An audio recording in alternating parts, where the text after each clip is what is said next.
Vamos a hablar de un hombre que ha sido muy importante para la ciencia política.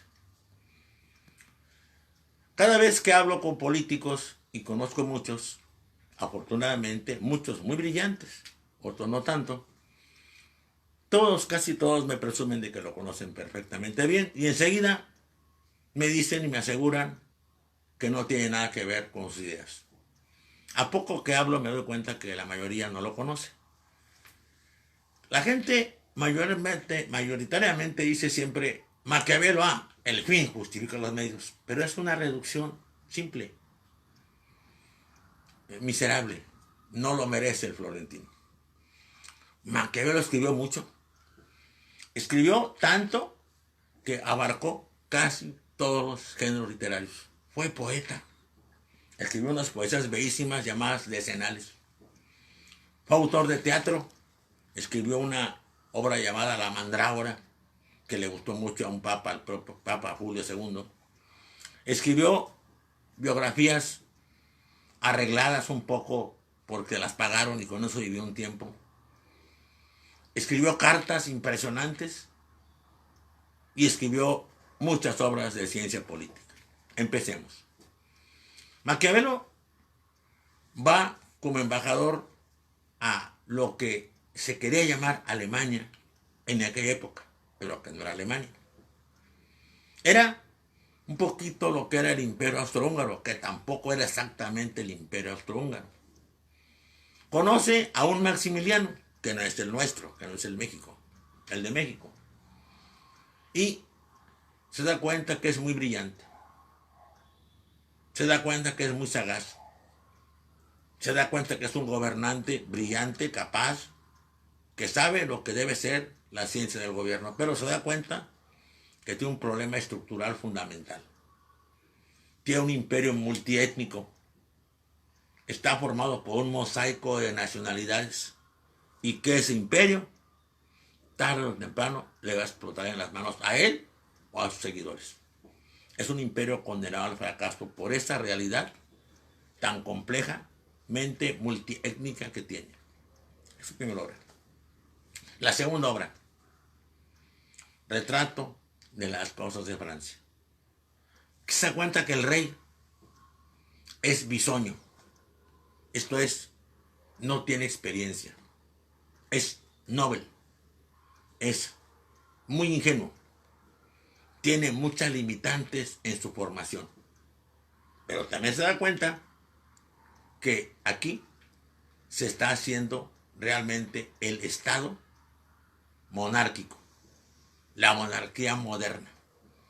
Que las marcas que va a señalar Bodino con mucha claridad en su obra Los 6 libros de la República están bien planteadas y están bien diseñadas. Se da cuenta que con mucha previsión Maquiavelo parece a veces un profeta que tiene una brújula muy exacta, que no se equivoca, que Francia tiene solidez y va a tenerla, y que aunque el rey no sea muy hábil, no sea muy brillante, el reino tiene futuro fácil. Estas dos obras que dio a conocer Maquiavelo son también parte de su desgracia. Se dieron cuenta los políticos que era muy brillante y desde ahí le dieron puestos de poca importancia. Tiene otra obra muy interesante, se llama El arte de la guerra.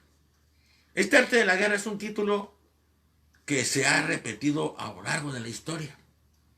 Antes, Sun Tzu y Sun Tzu. Sun Tzu es el libro que dicen que era la lectura de cabecera de Luis Donaldo Colosio. Híjole, qué triste. Pues si lo leyó no lo entendió. Porque fíjese lo que le pasó. Pues hubiera puesto a prevenirse de lo que podía hacerle el grupo de Salinas.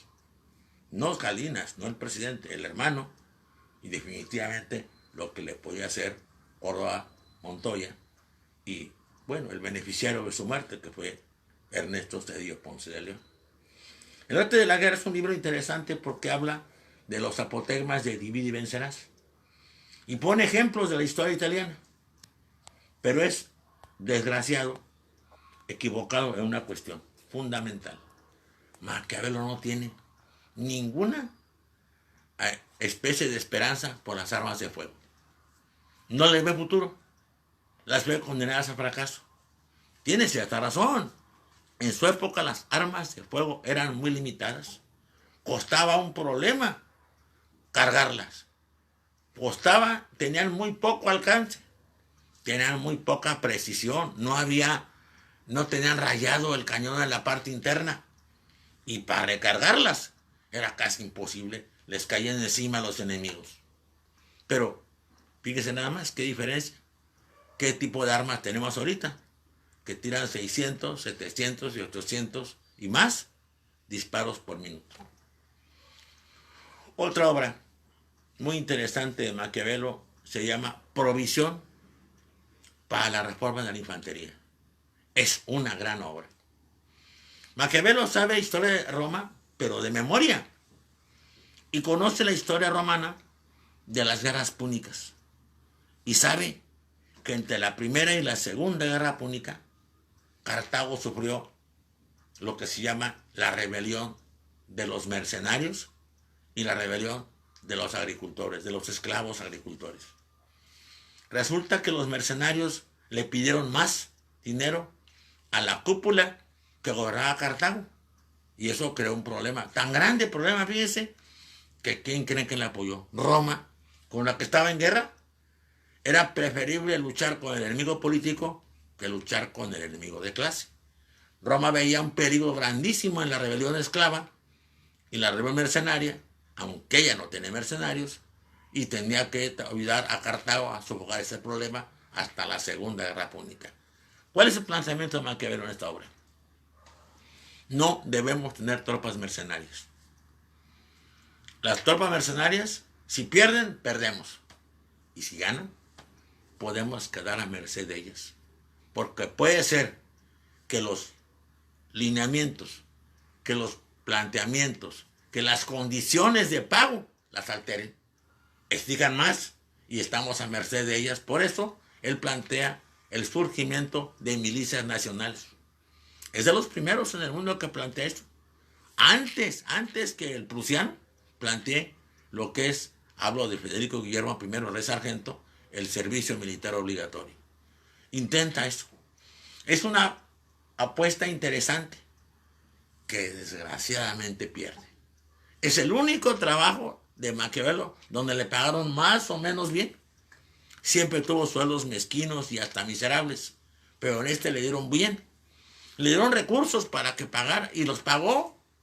Pero ¿qué creen que pasó? Después de preparar a los mercenarios con mucha prolijidad, el día del combate les dio miedo. El día de preparar a los ciudadanos, no mercenarios, ciudadanos para el combate con toda prolijidad, con toda agudeza, con toda puntillosidad, se les dio miedo, corrieron y entonces fracasó su proyecto. Hay otra obra por ahí, se llama Historias de Florencia o Historias Florentinas. Maquiavelo cree que hay que volver y que se puede volver a la grandeza romana. Pero ve que la multiplicación, la pulverización de Italia en muchas Italias es terrible. Están los estados pontificios, están monarquías, están principados, están marquesados, están ducados, están señorías, están grandes guerreros nacionales que tienen ciertas porciones de tierra y vasallos a su cargo. Están invadidas partes por Austria, por Francia, por España. Él quiere que esto se acabe y quiere que esto se logre una unificación. Y con esto ensambla su otra obra. Una obra muy polémica y que a veces se confunde. Una obra en la cual habla maravillas del que fue su patrón, César Borgia. Una personalidad muy discutida, con muchas aristas negativas, muchas reales, pero algunas exageradas. Él cree que es el hombre que puede y debe lograr la unidad italiana. Esto es para él fundamental, y está apostándole precisamente a César Borgia. Y por eso le perdona algunas de sus crueldades y algunas de sus actitudes, porque además, dice, se las hace a otros similares, que si no se las hubiera hecho él, se las hubiera hecho a él mismo. No se entiende la crítica a César Borgia favorable y la crítica a Julio César desfavorable. Maquiavelo no le perdona a Julio César que acabó con una forma de gobierno establecida, la forma colectiva de la República Romana, y que estableció, querase o no, una forma de princeps y de cesarismo, una forma totalmente unipersonal de gobierno. La verdad es que aquí Maquiavelo, le pido perdón, ¿verdad?, por escribir de él, pero con todo su conocimiento de la historia romana, debería darse cuenta que ya estaba fracturado en la forma colectiva de gobierno. Desde Mario y la dictadura popular, y desde Sila y la dictadura de los optimates. Vamos a parar aquí tantito esto, vamos a seguir, vamos a hablar del Príncipe, vamos a hablar de la obra Discursos sobre la primera década de Tito Livio. No se vayan, por favor, seguimos con Maquiavelo.